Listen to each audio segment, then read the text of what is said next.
Remember when Red Bull had to pay a $13 million fine for misleading advertising? Many people think the energy drink company got in trouble because their slogan about how Red Bull gives you wings was false advertising. Well, that's a funny theory, but it's not actually why. Red Bull was actually in trouble because they made claims that were exaggerations about the effectiveness of their product. Red Bull claimed their drink was better than a caffeine pill or a cup of coffee, and that it improved physical reaction time and made mental focus stronger. In the end, there wasn't sufficient proof that their claims were true, and it cost them $13 million. And where did that number come from? That was the total amount it cost to offer $15 of free merchandise to anyone who had used Red Bull in the past decade. Now, $15 may not sound like much, but it was a small punishment for a small offense. It turns out the US is pretty serious about false advertising. You might be wondering, can commercials just make any claim without getting in trouble? I bet you're thinking of overnight weight loss solutions and miraculous medicinal cures, but there are many rules about what you can and can't say in an ad. But it used to be very different. Salesmen could make wild claims with no connection to reality, saying cocaine cured your ills or cigarettes soothe your throat. Cocaine used to be in Coca-Cola, which is where it got its name. But in 1938, the Federal Trade Commission began regulating advertising to protect consumers from bad business practices. The Federal Trade Commission goes after misleading claims in advertising. For example, if a commercial says these capsules help you regrow your hair, then the FTC makes them prove it. They have to provide some sort of scientific evidence or testing, and if they can't prove it, they can't claim it. That means they have to stop claiming it in any of their advertising, and if they don't, they get in trouble and they get fined. Some companies try to avoid getting fined for false advertising by being very careful about the way they word their claims. If they don't exactly say something, then they avoid trouble and fines. Think about Cheerios. I bet you think of Cheerios as a cereal that is good for your heart, right? For a long time, they claimed that their whole grain cereal was able to lower cholesterol. The Federal Trade Commission said that claim was questionable, and they sent Cheerios a letter challenging the claim. Cheerios needed to prove it or stop saying it. So what did Cheerios do? They sort of stopped saying it. They reworded it, and instead of saying it lowered cholesterol, they said it can help lower cholesterol. The key changes there are can and help. Can means that it may or may not, and help means that it doesn't do it on its own. That little change allowed Cheerios to keep making a claim, but not getting in trouble for falsely making that claim. Do you know what happens when a product creates the impression that a famous person recommends their product, even though they haven't actually endorsed it? That's when the Federal Trade Commission gets involved.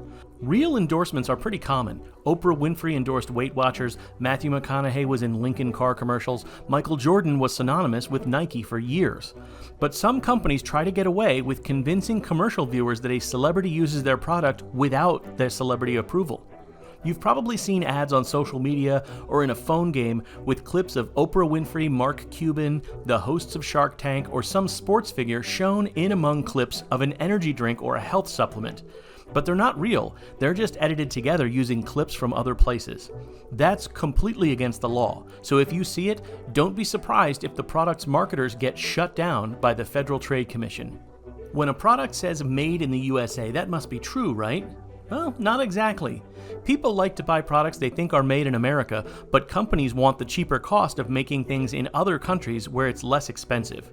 That's why lots of companies put Made in the USA on their products, even though they're not technically made there completely. There is a loophole for companies to be able to claim something is made in the USA if at least one of these three things is true. First, the processing for the product occurs in the US. Second, the product's ingredients or components are made in the US. And third, the final assembly of the product is done in the US. As long as one of those is true, the Federal Trade Commission says you can still make the claim that it's made in the USA. But don't be fooled. A product that says made in the USA isn't necessarily made there. Watch out for the bait and switch. It's illegal for companies to do what is called hidden fee marketing. That's when a product makes a promise of a price, but then the actual cost to do what they promise is more than they advertised. One example of this was when TurboTax had a huge marketing push for free tax filing services. That sounds too good to be true, doesn't it? That's because it is. A lot of people went to TurboTax to get their free tax services, only to find out that they weren't eligible. If they wanted their taxes done, they had to pay for an upgraded package. The Federal Trade Commission said, "Slow it down, TurboTax, not so fast." They told them they needed to make it clear who gets it free and who doesn't. And because of the deceptive marketing, the FTC told them to repay customers to the tune of $141 million. You would be shocked to find out how many companies have been fined or told to stop advertising false claims. Beverage companies like Vitamin Water and 5 Hour Energy were busted for false claims about the results of drinking their drinks. Philip Morris and Camel Cigarettes actually made claims about how their cigarettes had lower tar and made for healthier cigarettes. The Federal Trade Commission said, "Nice try, but try again," without the lie. New Balance claimed that their shoes actually helped you get in better shape, which wasn't true. Biggest of all, Volkswagen made a big deal in campaigns about their environmentally friendly tests, but they were actually lying and cheating on their vehicle emissions tests. The only thing bigger than the deception Volkswagen pulled was the fine that the European Commission fined them. They had to pay $1 billion for their behavior, the single biggest fine that an automobile company has ever been charged with. Sometimes the public gets upset about the safety rules and guidelines that feel like overreach, complaining that it's not the government's job to tell companies what they can and can't say or do. But then, a rocket from a private space technology company blows up on the launch pad, or thousands of seniors are fleeced out of their life savings by a deceptive advertising campaign, or a shady new technology investment scheme causes investors to lose millions and send waves of panic through Wall Street.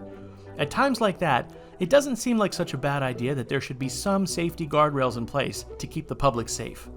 That's it for this episode of No Way That's Legal. For more surprising stats about the legal world, be sure to like and subscribe, and we will see you next time.